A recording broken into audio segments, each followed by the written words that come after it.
আসসালামু আলাইকুম সবাইকে স্বাগতম লার্ন স্টক নলেজ চ্যানেলে। আজ আমরা বিশ্লেষণ করব গ্রিন ডেল্টা ইন্স্যুরেন্স পিএলসি বা ডিএসসি এর গ্রিন ডেল্টা শেয়ারটি। এই ভিডিওতে আমরা কোম্পানির আমি ফান্ডামেন্টাল কোনো আলোচনা করব না, শুধুমাত্র স্টকের সাপোর্ট, রেজিস্ট্যান্স এবং আদার ইন্ডিকেটর গুলা দেখিয়ে দিব।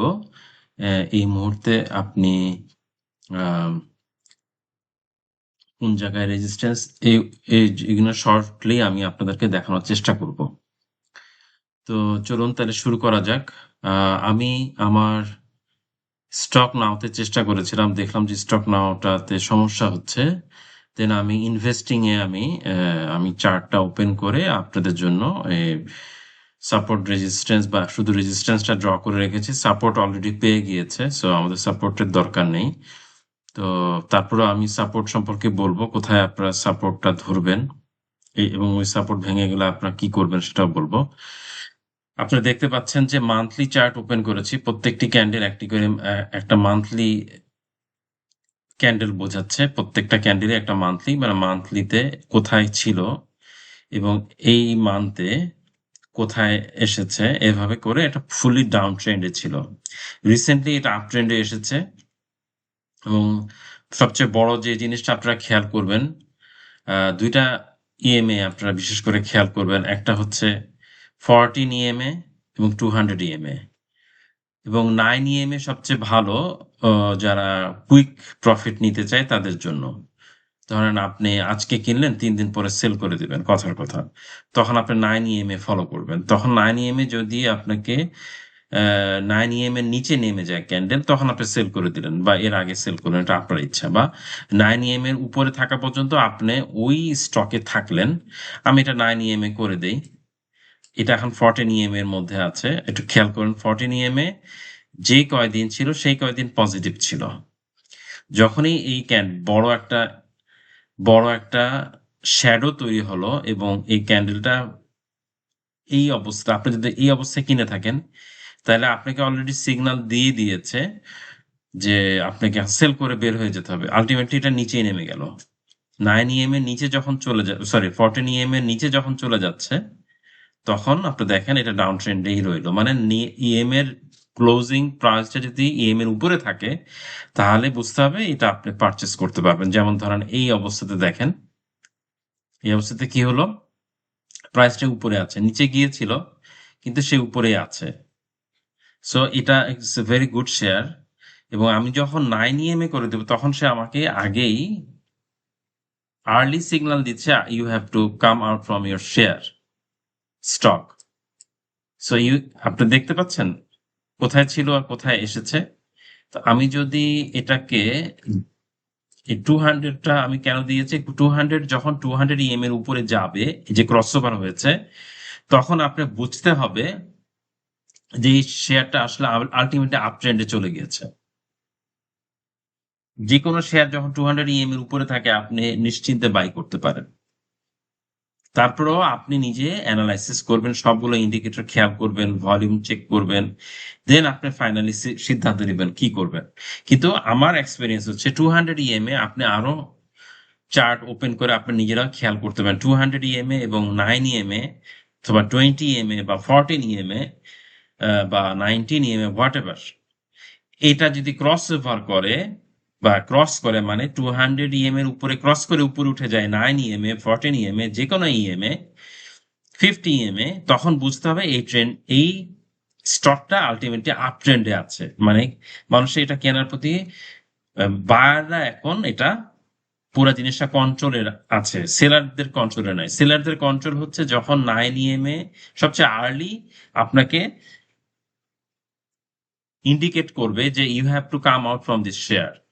সো দেখেন, আপনি এই জায়গাতে দেখেন, আপনার একটা সুযোগ ছিল এখানে এখানে বের হওয়া, এই দিনই বের হওয়া, কিন্তু পরের দিন গ্রিন ক্যান্ডেল দেখালো, বাট আলটিমেটলি সে থাকতে পারেনি। সেটা আবার বড় একটা মানে বিয়ারিশ শ্যাডো এবং গ্রিন, সরি, রেড ক্যান্ডেল বা যেটাই বলেন, এটা নিচে চলে আসছে এবং ক্লোজিং প্রাইসটা নিচেই ছিল।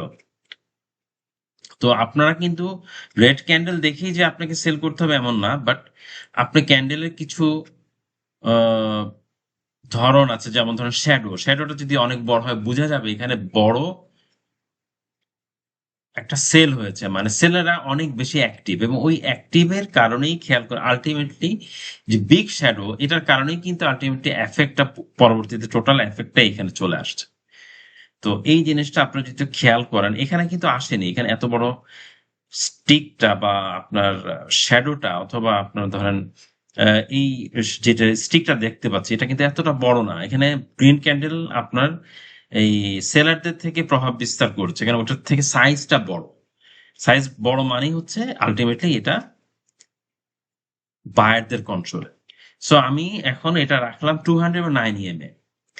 এখন আপনার ভলিউম দেখেন 121 ডে এভারেজটা দিয়েছি, ভলিউমটা খুবই ভালো দেখা যাচ্ছে। আর কি ইন্ডিকেটর দেখাতে পারি আপনাদেরকে, হচ্ছে RSI is very good position, McD cross করেছে, এমএফআই খুব ভালো, আপনার আহ, আপনার ইয়ে বেড়েছে, মানি ফ্লো হয়েছে, কারণ ভলিউম বাড়ছে, আপনার ক্যান্ডেল গ্রিন হচ্ছে, সবকিছু এটার সাথে সামঞ্জস্য। এবং অন্যগুলো দেখেন, মানি ফ্লো কমেছে, ক্যান্ডেল ক্রসওভার হয়েছে, ম্যাকডি ক্রসওভার হয়েছে এখানে এই জায়গাটাতে, এবং অনেক পরে ইন্ডিকেট করেছে ম্যাকডি। সো কিন্তু আরএসআই অনেক আগে ইন্ডিকেট করেছে। আপনি আরএসআই দেখেই বুঝতে পারবেন যে আলটিমেটলি নেমে যাবে কিনা। এটাও কিন্তু একটা ইন্ডিকেশন যে আপনার এই জায়গাতে নেমে যাচ্ছে। আমি যে জায়গাটা বারবার রাউন্ড করে দেখাচ্ছি, নেমে যাচ্ছে, ডাউনের দিকে চলে যাচ্ছে। আবার অনেক শেয়ার এখান থেকে নেমে আবার উপরে সাপোর্ট পায়। সেটা আপনি প্রত্যেকটা শেয়ারই আলাদা, প্রত্যেকটা ট্রেড আলাদা, প্রত্যেকটা স্টক আলাদা, প্রত্যেকটা ভলিউম আলাদা, সবকিছু খেয়াল করে আপনাকে ট্রেড করতে হবে। তো আমি এখন এই যে জায়গাগুলোতে বেশি রেজিস্ট্যান্স হচ্ছে সেগুলো আমি দিয়েছি। আমি যেমন এই জায়গাতে বেশি রেজিস্ট্যান্স পেয়েছে, এই জায়গাতে বেশি যেমন আপনার স্টিক গুলো বারবার এখানে আঘাত পেয়ে নেমে গেল, এখানে আঘাত পেয়ে নেমে গেল, মানে এখানে রেজিস্ট্যান্স এই জায়গাতে আপনি বেশি হবে। তো এখানে 86.72, যদি এভাবে আপনার 9 EMA খেয়াল করে করে আপনি যান, এর আগে যদি সেল না করে 9 EMA কে ফলো করে, তাহলে আপনি ইনশাল্লাহ ভালো প্রফিট করতে পারবেন। এবং আমি যদি ইচিমুকু ক্লাউডে যাই, ইচিমুকু ক্লাউডে মান্থলি না গিয়ে আমরা সবচেয়ে বেটার উইকলি যাই। আপনি দেখেন ইচিমুকু ক্লাউড, আমি ওপেন করিনি, ইচিমুকু না, হাইসিনিকিতে যান। হাইসিনিকিতে আপনি দেখেন কিভাবে আসছে। হাইসিনিকিতে ফুললি কয়েকদিন সেল সিগন্যাল দিয়েছিল, আলটিমেটলি এখন এখন একটা ভালো সিগন্যাল পাচ্ছে উইকলি, যে আপনার বাইং জোনে আছেন আপনি, মানে আপনি বাই করতে পারবেন। সবচেয়ে বেস্ট হচ্ছে আইসিনিক যে ডে ট্রেডে যান। ডে ট্রেডে দেখি তো কি অবস্থা আপনার। হ্যাঁ, ডে ট্রেডে দেখা যাচ্ছে গুড। দেখেন আপনার কন্টিনিউয়াস বাই মুডে আছে। এই কয়েকদিন সেল করতে পারতেন, এখানে যদি বাই করতেন তাহলে আপনি এই অবস্থায় সেল করলেন, যেহেতু 9 EM এর নিচে নেমে গেছে। হাইসিনিকি কিন্তু আপনাকে আগে আর্লি জানাচ্ছে, একটা ডজির মাধ্যমে বা একটা রেড ক্যান্ডেলের মাধ্যমে আপনাকে আগেই ইনফর্ম করছে, বা আপনি এখানে দেখতে পাচ্ছেন সবচেয়ে আগে ইনফর্ম করবে আপনাকে হচ্ছে, আপনি যদি একটা ট্রেন লাইন ড্র করেন, খেয়াল করেন, একটা ট্রেন লাইন ড্র করলেন, এবং আপনি যখন এই ট্রেন লাইন ড্র করার পর এটা ডাউন ট্রেন্ডে গেল, ডাউন ট্রেন্ড এটা ড্র করার পর সবগুলা টাচ করছে, টাচ করার পর আপনি এখানে যখন ব্রেকআউট হলো তখন আপনি পারচেস করলেন। অথবা হাইসিনিকিতে 3টা ক্যান্ডেল পর করতে হয়। এক এক দুই 3টা ক্যান্ডেল পর যদি করেন বা এই দিন করতে পারেন, এটা আপনার রিস্ক আপনার উপর থাকবে। তো তখন আপনি ফুললি দেখেন এই পর্যন্ত আপনি ইয়ে করে আপনি আউট হয়ে গেলেন মার্কেট থেকে। আবার আপনি এখানে কিনলেন কোন জায়গাতে, আবার একটা ডাউন ট্রেন ড্র করেন, ট্রেন লাইন ড্র করেন, দেন আবার এখানে ব্রেক হলো তখন আবার পারচেস করলেন। এভাবে বাই সেলের মাধ্যমে আপনি কিন্তু করতে পারেন। অথবা এবং 9 EM এর উপরে যখন নিচে নেমেছে তখন আপনি সেল করে দিলেন, তাহলে আপনি সেফ থাকলেন। কিন্তু অনেকে করে এখানে এই অবস্থায় কিনে, উনি ট্রেন লাইনটা ড্র করে এভাবে, এটা শর্ট ট্রেন লাইন বললাম, উনি ট্রেন লাইনটা ধরেন এভাবে ড্র করলেন, ওই ট্রেন লাইন তো আপনার কাছে নেই, তখন আপনি কি করবেন? তখন আপনি এভাবে পরবর্তী স্ট্রেট গুলা করতে হলে আপনি এভাবে করতে পারলেন, যে এই ট্রেন লাইনটা যদি ভেঙে যায় আপনি বের হয়ে যাবেন। কিন্তু আপনাকে আগেই কিনে রাখতে হবে। যখন আপনি ধরেন এই অবস্থা যদি কিনে রাখেন তাহলে আপনি সেফ থাকবেন, বা স্টপ লসটা লসে দিতে হচ্ছে না। এই জিনিসটা আপনারা নিজেরা প্র্যাকটিস করবেন, তাহলে আশা করি আপনাদের আর সমস্যা হবে না। তাহলে আমরা হাইসি নিকিতেও দেখলাম এটা ভেরি গুড সিগন্যাল, এবং ভলিউম পাচ্ছে 121 দিনের উপরে আছে সবগুলো ভলিউমের বারগুলো। সো আপনারা ধরেন এখানে একটা ট্রেন লাইন ড্র করলেন, ড্র করে আপনার সবগুলো ট্রেন লাইন যেন আপনার সাথে টাচ করে, আপনার লাইনের সাথে যেন টাচ করে, টাচ করার পর আপনি এটাকে মোটামুটি পারফেক্ট হলে হবে। দেন দেখেন এখানে আবার এনগালফ হলো বা এটা আপ ট্রেন্ডে চলে গেল। তো আপনি এভাবে বাই সেল করে আপনি ট্রেড করতে পারেন। এখন এই অবস্থায় আপনি কি করবেন? আপনি এই অবস্থায় যদি কিনে রাখেন, পুরো কিনে রাখা দরকার নেই, এখানে একটা রেজিস্ট্যান্স আছে। সো এই রেজিস্ট্যান্স যদি ক্রস করে ইটস ভেরি গুড, এবং আপনি একটু নিচে কিনে রাখতে পারলে ভালো হয়। আর আপনি পুরোটা ইনভেস্ট না করে কিছু ইনভেস্ট করেন 50%। আপনি 1 লাখ টাকা ইনভেস্ট করতে চাচ্ছেন এই শেয়ারের উপর, আপনি 50% করেন, অথবা 40% করেন, তারপরে আপনি 3 বারে করলেন ইনভেস্টমেন্ট। এভাবে আপনি শেয়ারে ইনভেস্ট করে আপনার শেয়ারটাকে আপনাকে প্রফিট গেইন করতে পারেন। সো আপনি যদি এই অবস্থায় কিনতে পারতেন তাহলে আপনি এখানে একবার সেল করতে পারতেন, এই অবস্থায় কিনে আবার এখানে সেল করতে পারতেন। এই অবস্থায় কিনে এই ট্রেন লাইনটাকে কিন্তু টাচ করে সে উঠে গেছে, খেয়াল করেছেন কিনা? আমি যদি আর একটু জিনিসটাকে আর একটু পারফেক্টলি আঁকি, দেখেন এই জায়গাতে টাচ করছে, আবার সেম জায়গাতে, আবারও সেম জায়গায় 3 বার সাপোর্ট পেয়েছে। তার মানে এই ট্রেন লাইনটা কি হয়েছে, এটাকে লোয়ার ধরি, এটা হায়ার ধরি, এটা কি হবে? লোয়ার হায়ার লো হবে, এইটা হায়ার এটা লো, ঠিক আছে? আবার এটা যদি হায়ার হয়, এটা হায়ার হাই হবে, এটা হায়ার হাই হবে, এটা হায়ার লো হবে। তার মানে আপনার ট্রেন্ডের মূল শর্ত হচ্ছে higher high higher low, higher high higher low, higher high higher low, এভাবে হবে।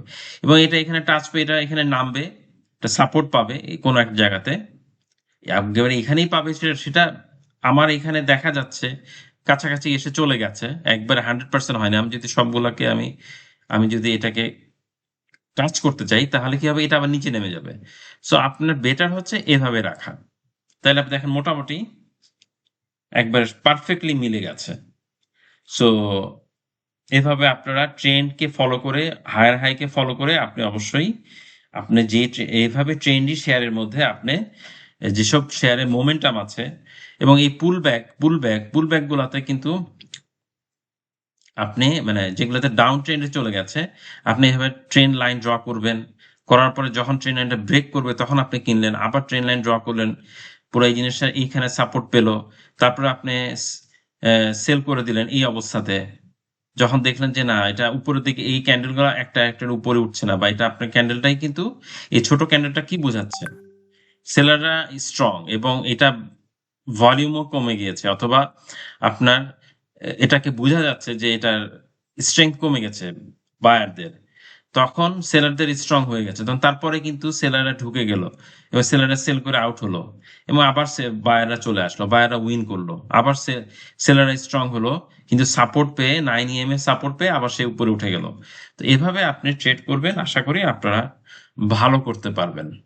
আপনারা ভালো থাকবেন। আমাদের এক ভাই আমার এই চ্যানেল ফলো করে, উনি এই স্টকের সম্পর্কে জানতে চেয়েছেন, আমি আপনাকে আম, এই যতটুকু সম্ভব আপনাকে সাহায্য করলাম আমার ছোট্ট নলেজের মাধ্যমে। আমি এমন কোনো বড় অ্যানালিস্ট না যে আপনাকে সবকিছু বলে দিতে পারবো। আপনি শুধু মান্থলিতে আপনি কতগুলা ইয়ে ড্র করবেন, কোথায় কোথায় রেজিস্ট্যান্স, অনেকগুলো রেজিস্ট্যান্স আছে এখানে, বেশ কয়েকটা রেজিস্ট্যান্স এই জায়গাতে এসে নেমে গেছে, সো এইগুলোতে খেয়াল রাখবেন। এতটুকুই আজকের জন্য, আপনারা ভালো থাকবেন। এটা শুধু শিক্ষামূলক, এটা দিয়ে আপনি আপনি কিভাবে ট্রেড করবেন নিজেরা চেক চেক করে দেখবেন আমার কথা ঠিক আছে কিনা। আপনারা ঝুঁকি নেবেন না, অবশ্যই নিজেরা বিবেচনা, নিজেদের আহ, অভিজ্ঞতা অথবা জ্ঞান বুদ্ধি দিয়ে অথবা অ্যানালিসিস নিজেরা করে আপনারা এই শেয়ারগুলো কেনা বেচা করবেন। আমি জাস্ট একটা কয়েকটা ইন্ডিকেটর দিয়ে বুঝিয়ে দিয়েছি, যাতে করে আপনাদের যতটুকু সম্ভব উপকার হয় সেই চেষ্টা করেছি। আপনারা ভালো থাকবেন। আসসালামু আলাইকুম।